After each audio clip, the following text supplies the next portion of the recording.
try to find my way. Take me by the hand and let's go find our own space. Somewhere in between you and me, it's a piece of magic that we need to release. Ooh, and now you're looking for a good time. I think you should take a chance and make. And do you wanna get the mood right? I think you should take a chance and make. 'Cause I've been on my way. I've been on my way for a long time. You've been on your way. You've been on your way for all your life.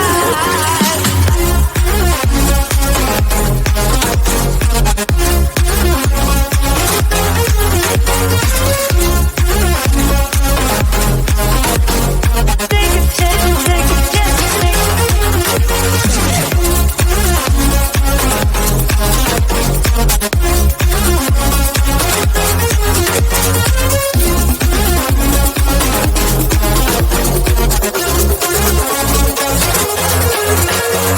I can see the fire escape, and you can read my mind, that's why you're heading that way.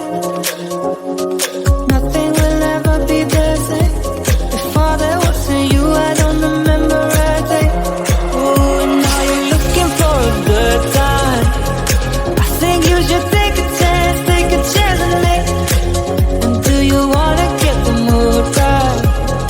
I think you should take a chance and make. 'Cause I've been on my way. I've been on my way for a long, long time. You've been on your way. You've been on your way, yeah, for all your life.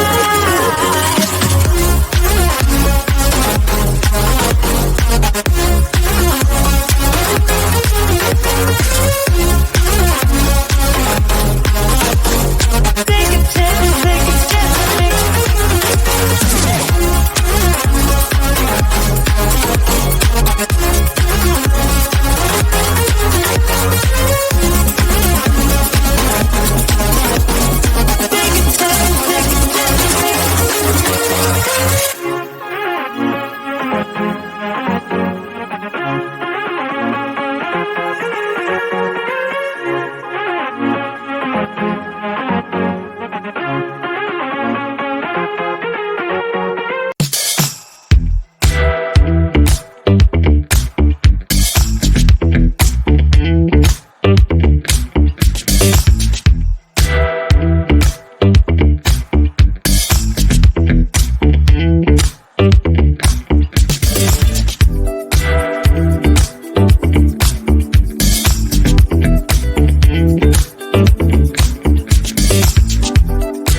is the magic that we need to release. Ooh, and now you're looking for a good time. I think you should take a chance and make. And do you wanna get the mood right? I think you should take a chance and make. 'Cause I've been on my way. I've been on my way for a long, long time. You've been on your way. You've been